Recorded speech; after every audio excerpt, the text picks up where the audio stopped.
Testing, testing, testing. Yes, yes, yes. I'm live. This is the fourth live that I did. Another thing just came up. Tomorrow I'm going to talk about the Ricochet incident. So I'm going to do that when I get to the library.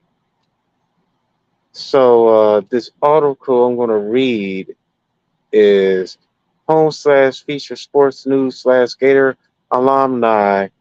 Brian Kelly talks about WWE time at Florida. And yeah, Byron Saxton is half Haitian. Brian Kelly does a Gator chomp after joining sports scene. Photo from Byron Saxton on Twitter. Acknowledge Saxton. Brian Kelly, a former Gator and current WWE announcer slash reporter, he joins sports scene with Steve Russell to discuss his career with WWE in his time at Florida. Kelly graduated from the University of Florida College in Journalism and Communications in 2003. So he attended to the University of Florida's college, pursued journalism and communications in 2003.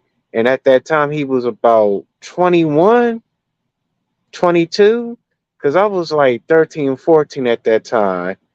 And he did have good success. Kelly attributed his success and preparations for the broadcast world to Florida and his time working at WRUF and WUFT. Yeah, I seen it. He was a news broadcaster. They show it when he was on NXT season 4. Uh-huh.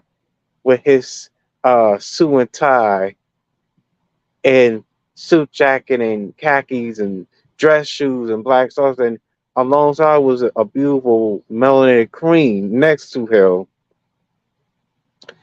Kelly's unconfessable spaghettis. After graduating, Kelly got a job for working at a news station. Yeah, work at a news station in Jacksonville, covering local news, sports, and traffic. Although he focused on the journalism of sports, yeah, he did cover news, sports, and traffic. Journalism side of sports. He always kept his WWE dream alive. Yeah, Kelly transition from broadcast news to the WWE was anything but conventional. Kelly had gotten a job offer to start his wrestling meal in a small market of Wichita, Kansas. So he started his wrestling meal in Wichita, Kansas. However, he took the job at Jacksonville. So he took the job at Jacksonville because he couldn't see himself starving in that environment. So he didn't like see himself in that environment. Uh-huh. So he started out wrestling in what's called Kansas. He took the associate producer job in Jacksonville. So he was the associate producer. And he was able to cover wrestling in his spare time. So he covered wrestling in his spare time. Kelly continued was looking for a way to transition into the world wrestling. Uh-huh. And I remember he auditioned for Tough Enough through a WWE reality show. Kelly sent a application of VHS tapes, and his second attempt was invited a 2-day tryout in California, in which he didn't make the cut. Wow. A year later, Kelly went to another tryout time at Daytona Beach. So this is his second tryout. And once again, he didn't make the cut. This is the twice this happened. Soon after, Kelly got his real opportunity at his dream after making connections within the WWE. So he got his opportunity. Kelly was invited to Atlanta for a show and meeting with the top brass. Well, so he was invited to the show. Then he was invited out to a show in Atlanta, and where they offered him a spot within the organization. So they offered him a spot. He was at this show. He was being invited in Atlanta. Kelly started a developmental league called Florida Championship Wrestling 2007, 2008. That's how he started and was giving every opportunity he could ask for. Wow, he was asking for every opportunity. After his time there, he was brought up to the WWE as a wrestling commentator. Yeah, wrestling commentator. I remember he was a commentator in, I know it was FCW. There, they sent him to ECW. This was in 2009 when he was with Matt Striker at that time. Then, because ECW lasted, the reboot lasted 2006 to 2010. The last ECW champion was Ezekiel Jackson. And he was the first. No, he was the second black ECW champ. That before him was Mark Henry. So before suffering an injury, after his injury, the organization guided him towards the commentator side of the business because of his broadcast house. So he had an injury. Kelly said that the key to WWE and wrestling is the ability to tell a story through characters. The ability to install emotion, whether it's good or bad, is the main goal of WWE and its characters. Yeah, the key, a character story to develop points to the character. That's what Byron was talking about. He is happy in where he is and the WWE. Okay, and the WWE are today. Yeah, he's happy, all right, but he still get treated like shit. To be one of the most popular addictive programs around the world, you can catch Kelly Lee ringside interviewing your favorite heroes and villains on Monday Night Raw and NXT level of every week. Yeah, he's a commentator on NXT level up. He was SmackDown, Raw, main event. You name it. So this person, I'm a student at the University of Florida Music and Sports and Journalism with a certificate in sports management. I'm 22 years old from a letter 4 and plan to graduate in the fall 2023. Wow. Yeah, you're happy. I said this too. Byron, what Byron needs, right? He needs to get out that Babylonian side to see his militant side, his true potential militant side. That's what I want to see. That's what I want to see in Saxton. He's happy, but the racism, the colorism, and we gonna get to the colorism real soon too in WWE. To my people, how many times I said this? I think I said this like 3 live streams with on the racism. No, it was 2. The third with Devon, Devon the Mandingo Warrior, But he did say testify. I fuck a white girl. But anyways,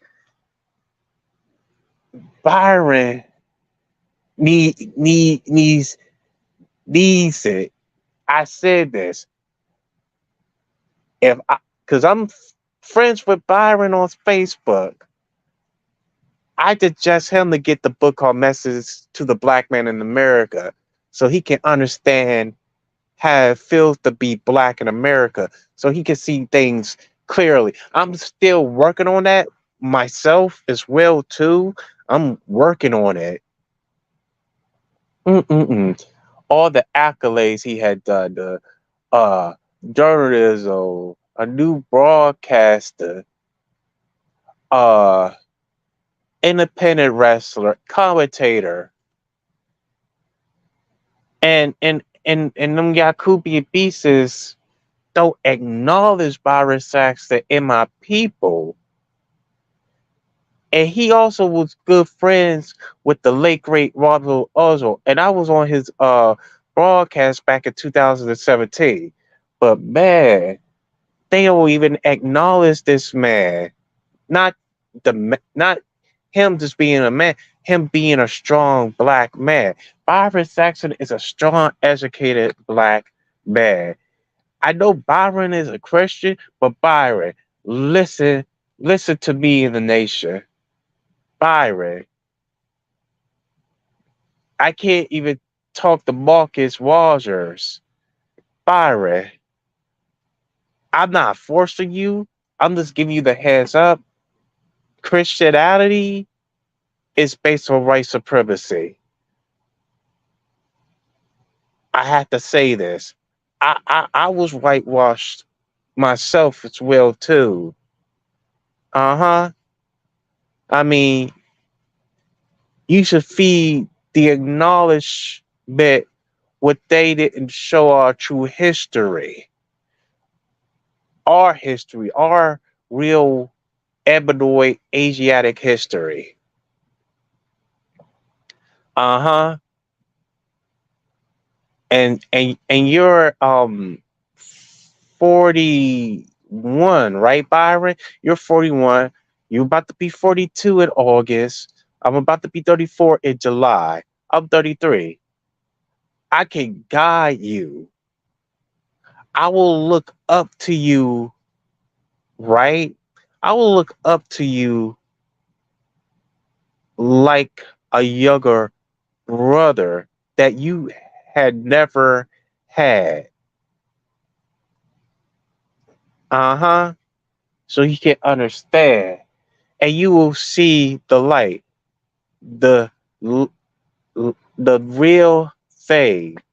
I will like show you scorchers and also the first race, which was the ebony race, the dark skin race. We let it here first, and we live only 66 trillion years. I can give you that acknowledgement, Byron, and anyone else that is my people,